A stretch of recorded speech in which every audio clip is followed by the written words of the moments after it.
y'all. Welcome back to Guitar for a Minute. And today I just want to talk to you a little bit about taking chords from a song and embellishing them a little bit to kind of make it your own thing or to change the vibe of the song.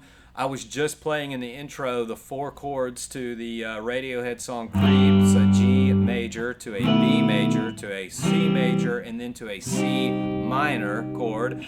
And you might have noticed that when I was playing out of that chord, that opening chord there,